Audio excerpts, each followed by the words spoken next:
اعوذ باللہ من الشیطان الرجیم بسم اللہ الرحمن الرحیم الحمدللہ رب العالمین والصلاة والسلام علی خاتم النبیین رحمۃ للعالمین سیدنا محمد وعلی آلہ الطاہرین۔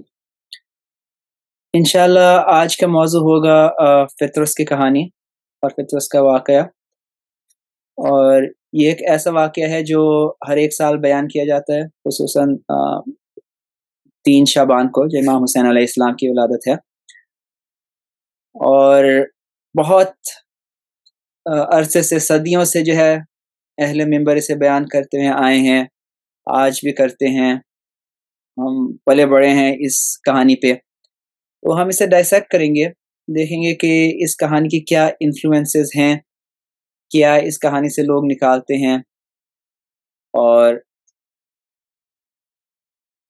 یہ اس کی سٹینڈنگ کیا ہے، یہ درست ہے یا یہ ایسی کہانی ہے جس میں بہت سی گیپس ہیں، بہت سے خلا ہیں، اور یہ بہت سے پرابلمز کھڑی کرتی ہے۔ تو دیکھتے ہیں تو کہانی کیا ہے۔ یہ کہانی ایکچولی کئی کتابوں میں آتی ہے، یہ کامل الزیارات میں بھی آتی ہے، بصائر الدرجات میں بھی آتی ہے، بہار الانوار میں بھی آتی ہے، مگر ان میں سے کوئی ایسی کتاب نہیں ہے جس کے بارے میں یہ کہا جا سکتا ہے کہ یہ کتاب جو ہے معتبر تھی، مکمل طور پہ معتبر تھی۔ اب جو اس کتاب میں ہے اسے جو ہے آپ گوسپل کی طرح لے لیں کہ آنکھ بند کر کے کہ یہ بات صحیح تھی۔ پرابلم کیا ہے کہ ایسے بہت ہوا تاریخ میں، ہماری شیعہ کمیونٹیز کی تاریخ میں، کہ کچھ کئی کتابوں کو جو ہے لیا گیا، different books at different times, اور آنکھ بند کر کے اندھا دھند یہ ڈیسائیڈ کیا گیا کہ ان کتابوں پہ اعتبار کیا جائے گا۔ اب ان کتابوں میں جو کوئی بھی خرافات ہوں گے وہ لے لیے جائیں گے۔ ان کتابوں میں سے ایک کتاب کامل الزیارات ہے، جو صدیوں سے جو ہے علماء جو ہے آنکھ بند کر کے جو ہے اس کی باتیں لے رہے ہیں، حتیٰ یہ کہ 20ویں صدی تک میں، اور اس کتاب میں اٹس کوائٹ اے نوٹوریس بک، اس میں کافی کچھ خرافات ہیں۔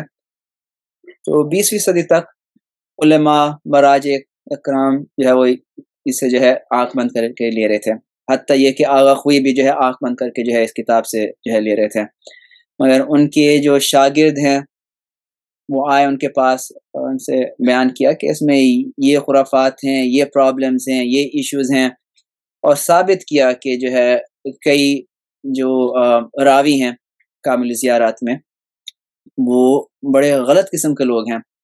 اور جب انہوں نے یہ ثابت کیا تو آغا خوئی نے، اللہ انہیں جو ہے ریوارڈ کرے، نوازے، انہوں نے یہ بات ایکسیپٹ کی towards the end of his life, اور پھر وہ اپنے فتاوے بدلنے انہوں نے شروع کیے، اور وہ اس پروجیکٹ پہ شروع ہی ہوئے تھے، زیادہ کام نہیں کیا تھا کہ ان کا انتقال ہو گیا۔ تو یہ بات جو ہے وہ اس سے جو ہے ایک لیسن لینی چاہیے کہ وہ کتاب، مثال کے طور پہ، اور خدا جانے کتنی کتابوں پہ جو ہے آنکھ بند کر کے جو ہے علماء جو ہے ان سے لے رہے ہیں۔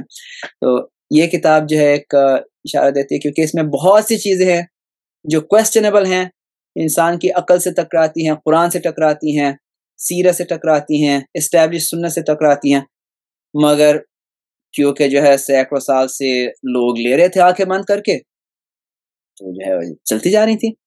اسی کتاب میں جو ہے فطرس کا معاملہ بھی آتا ہے، فطرس کی کہانی آتی ہے، بصائر الدرجات میں بھی آتی ہے، اور بہار الانوار میں بھی آتی ہے۔ بہار الانوار کے بارے میں شاید ہم نے پہلے ذکر بھی کر چکے ہیں کہ جو ہے اس کا بس 10% سے کم جو ہے اس کی حدیثیں صحیح ہیں، 90% سے زیادہ جو ہیں اعتبار قابل نہیں ہیں۔ تو آپ خود ہی اندازہ لگا لیں کہ جب لوگ آنکھ بند کر کے جو ہے کتابوں سے ایسی چیزیں لیں گے جو قرآن سے بھی ٹکرا رہی ہیں، عقل سے بھی ٹکرا رہی ہیں، اسٹیبلش سنت سے بھی ٹکرا رہی ہیں، تو کیا ہوگا؟ تو یہی لے لیں فطرس کی کہانی۔ اولاً یہ کہانی کچھ کم سے کم 3 شکلوں میں آئی ہے، ہو سکتا ہے اس سے بھی زیادہ شکلوں میں آئی ہو، اور جب ایک کہانی مختلف شکلوں میں آتی ہیں تو یہ بھی ایک سائن ہوتا ہے، ایک ریڈ فلیگ ہوتا ہے کہ یہاں گڑبڑ لگ رہی ہے۔ تو ایک جگہ یہ آتا ہے کہ فطرس کی نافرمانی یہ تھی کہ فطرس نے تاخیر کی، ڈیلے کیا ایک کام انجام دینے میں۔ خدا نے کہا یہ کرو، اور خدا کا حکم جب ہوتا ہے وہ ہوتا ہے، فرشتوں کو یہ ٹاسک ہے آپ کے پاس، آپ کو اس ٹائم فریم میں کرنا ہے، that's part of your task. فطرس جو ہے وہ اس میں سکسیسفل نہیں تھا کیونکہ اس نے with in given time frame وہ کام نہیں کیا, تاخیر ہو گئی, رائٹ. تو یہ سب سے مائلڈ ورژن ہے. اس سے آگے آپ جائیں تو اگلا ورژن جو ہے وہ یہ ہے کہ پیترس کے پاس تکبر تھا, وہ متکبر فرشتہ تھا, اور کہتا تھا من مثلی, میرا جیسا کون ہے, اور اس کے وجہ سے جو ہے اسے جو ہے سزا ملی, اس پہ عذاب آیا, اور سٹوری کی اینڈ میں جو ہے جب اسے پر واپس مل جاتے ہیں تو پھر سے یہی بیان کرتا ہے من مثلی, میرا جیسا کون ہے. اور اس وقت جو ہے باقی فرشتے سوچ رہے ہیں کہ بھائی اسی بات پہ تو پہلی دفعہ جو ہے سزا ملی تھی اور پھر سے وہی کہہ رہے ہو. تو جو ہے وہ کہانی کنٹینیو ہوتی ہے, نہیں کہ اس بار جو ہے وہ امام حسین کے نام میں کہہ رہا ہے, تو ٹھیک ہے, ہی کین بی متکبر because he seeing it in name of Imam Hussain. دوسری ورژن یہ ہے.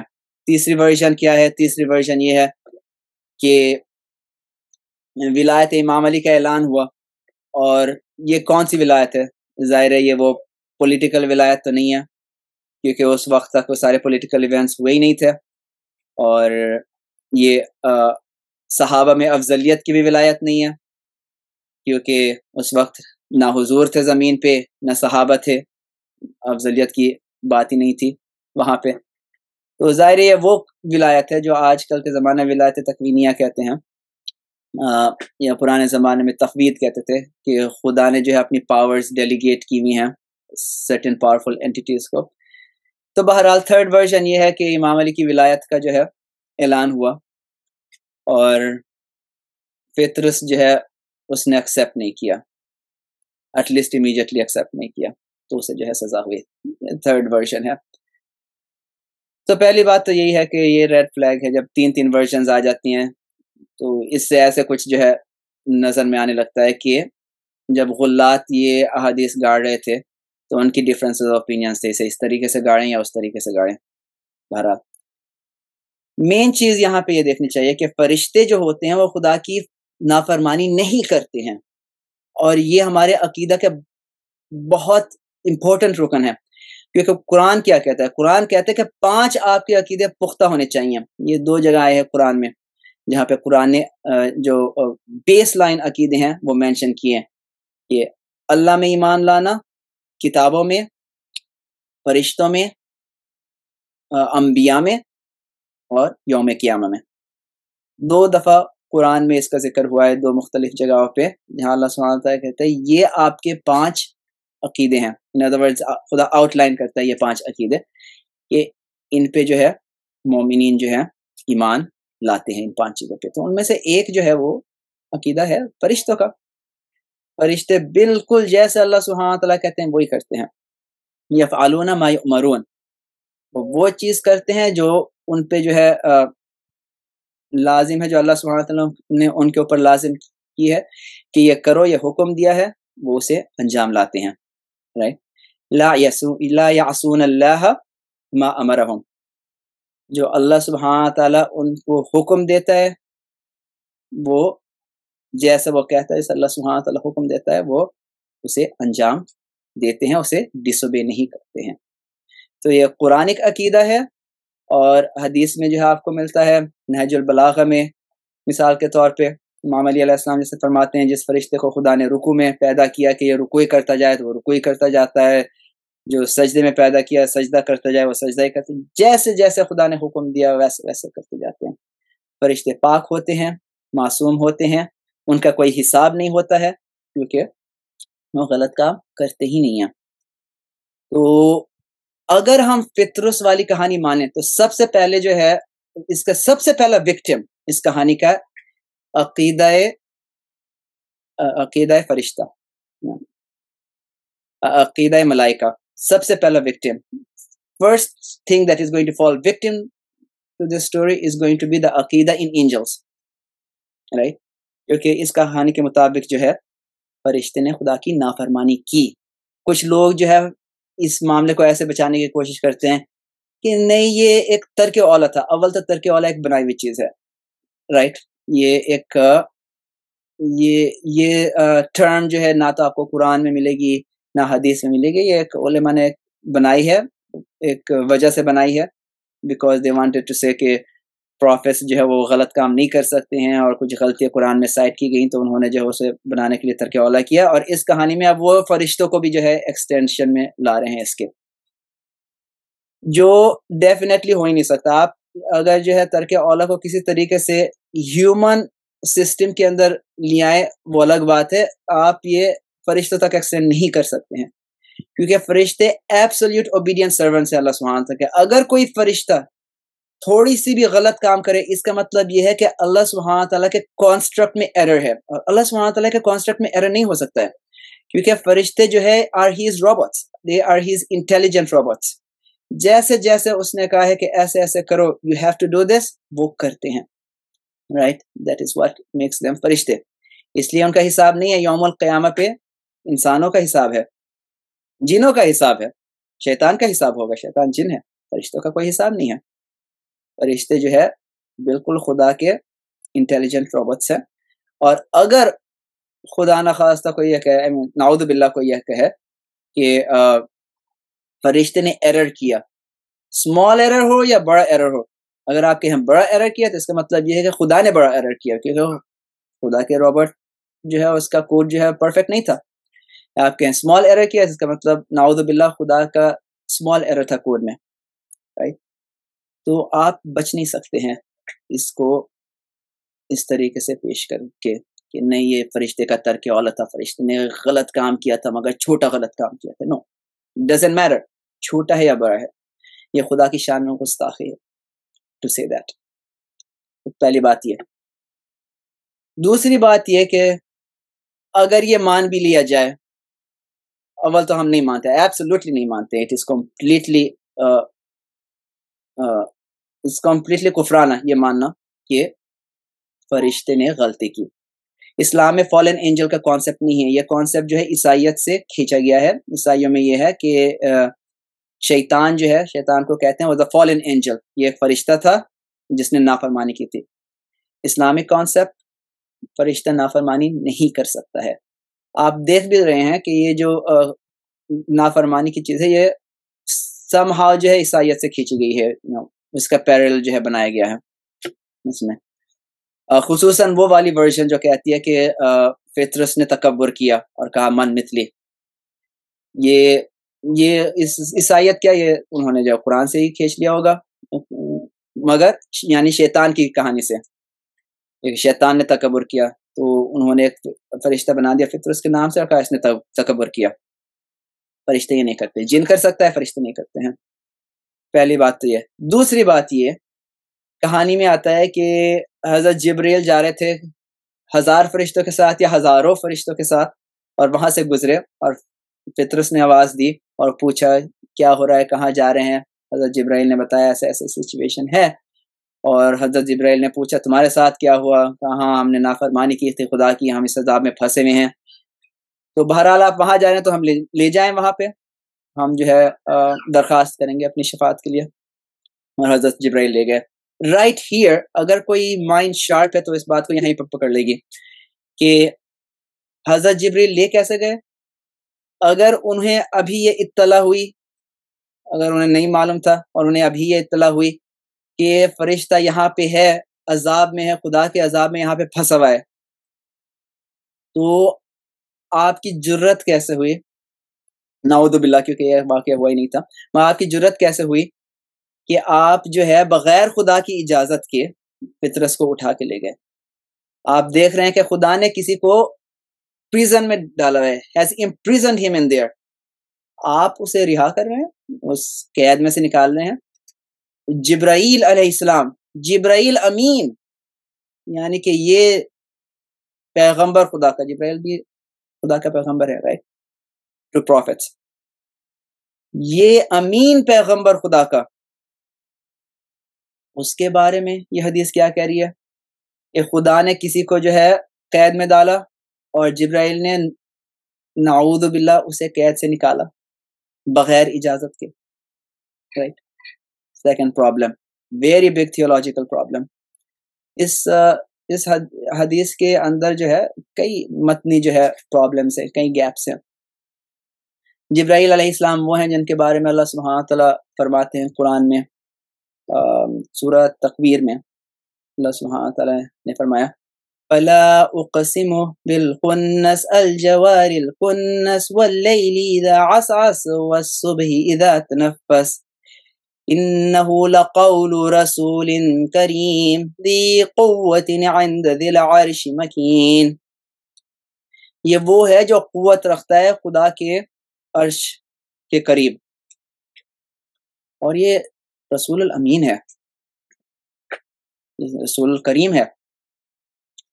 تو اس جبرائیل علیہ السلام کا بہت اعلیٰ درجہ ہے، بہت اونچا درجہ ہے، جو اللہ سبحانہ تعالیٰ جس تعریف سے جو ہے جبرائیل علیہ السلام کے بارے میں بیان کرتے ہیں قرآن میں.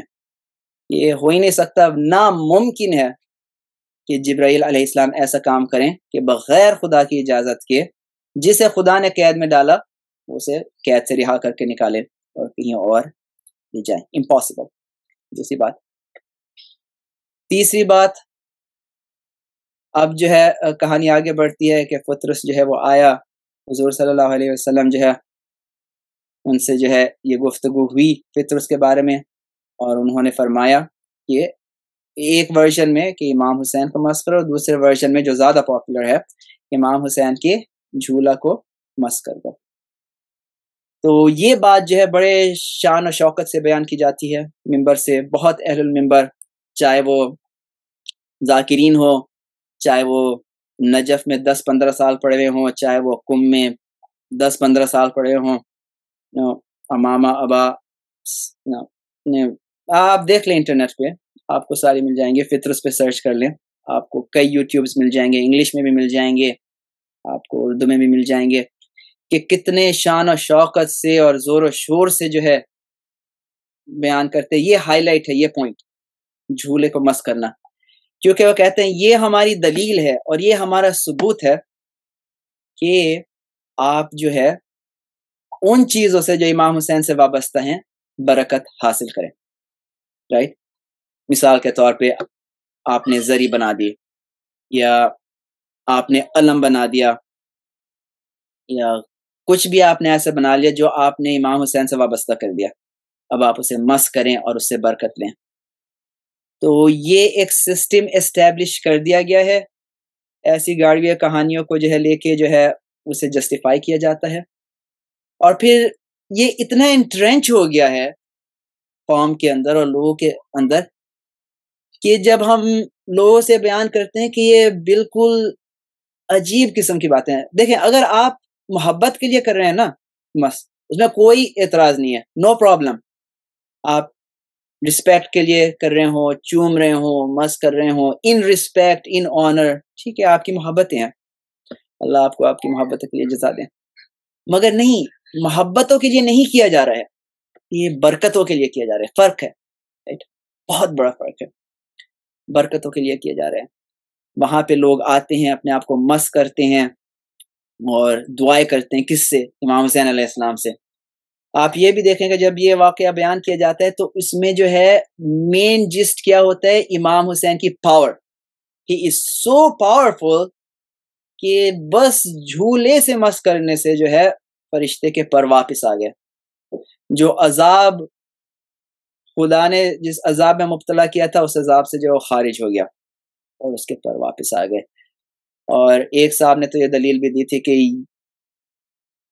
امام حسین سے مس نہیں کروایا اس لیے کہ اگر امام حسین سے مس کر لیتا فرشتہ تو وہ شاید الیکٹرک شاک میں جو ہے الیکٹروکیوٹ ہو جاتا، کیونکہ اس کے صرف پر نکلوانے تھے تو جو ہے جھولے سے کیا، کیونکہ جھولے کی پاور تک اتنی تھی. امام حسین کی پاور بہت زیادہ ہے، وہ الیکٹروکیوٹ ہو جاتا. رائٹ. تو یہ ساری کہانیاں جو ہے بنائی گئی ہیں. ان کے پاس اتنی زیادہ پاور تھی امام حسین علیہ السلام کے پاس. تو پھر ہم کہتے ہیں اچھا ٹھیک ہے، اگر امام حسین علیہ السلام کے پاس تھی اتنی زیادہ پاور تو پھر کربلا میں وہ پاور استعمال کیوں نہیں ہو رہی تھی، اور جگہ کیوں نہیں ہو رہی تھی؟ رائٹ. یہ اس قسم کی جو باتیں ہیں یہ بالکل غیر معقول باتیں ہیں. مگر یہاں پہ معاملہ اس سے بھی بہت گہرا ہے. اٹس ناٹ جسٹ اباؤٹ غیر معقول، اٹس اباؤٹ ان کہانیوں سے جو عقیدے بنے ہیں اور پھر وہ قوم کو کہاں کہاں پہنچا رہے ہیں. ٹھیک ہے. کیونکہ آپ کی عقیدے کی بنیاد جو ہے وہ قرآن ہونی چاہیے. ہم سب کی عقیدے کی بنیاد قرآن ہونی چاہیے, اسٹیبلش سنہ ہونی چاہیے, ایکسیپٹڈ اسٹیبلش سنہ. اور جو اہل البیت علیہ السلام کے اقوال ہیں جو قرآن اور اسٹیبلش سنہ سے جو ہے ایگری کر رہے ہوں, یہ ہونی چاہیے ہماری بیس. یہ کہانیاں نہیں, ایسی کہانیاں جو قرآن سے ٹکرا رہی ہیں, established knowledge of the prophet سے ٹکرا رہی ہیں, جو غیر معقول ہیں, جو خدا کی شان میں گستاخیاں کر رہی ہیں, ان چیزوں سے تھوڑی. تو ہم آپ کو اس طریقے سے اس میدان میں لے آتے ہیں کہ آپ سوچیں, پلیز اس پہ غور کریں کہ بت پرستی کہاں سے شروع ہوئی تھی. آدم علیہ السلام موحد تھے, خدا کے نبی تھے اور موحد تھے, اور بی بی ہوا, ماما ہوا, وہ بھی بابا آدم, بی بی ہوا, ان کی اولادیں موحدین تھے, وہ سب ایک خدا میں ماننے والے تھے, کوئی بت پرستی نہیں تھی. کہاں سے شروع ہوئی؟ ان کی اولادیں خدا بہتر جانتے کہ کون سے پوائنٹ پہ, کون سے پشت میں جو ہے شرک آنا شروع ہوا ہے اور کس طریقے سے آنا شروع ہے.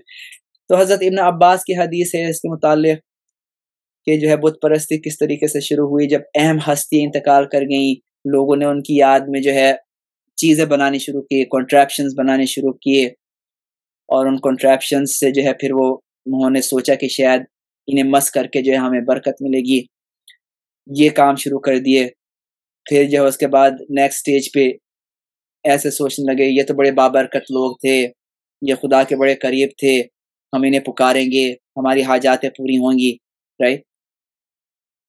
تو وہ جاتے تھے ان چیزوں پہ جو ان سے وابستہ تھیں, اپنے آپ کو مس کرتے تھے, برکت لیتے تھے, یعنی ان کے دماغ میں وہ یہ سمجھ رہے ہیں کہ ہم برکتیں لے رہے ہیں, اور وہاں پہ دعائیں بھی کر رہے تھے.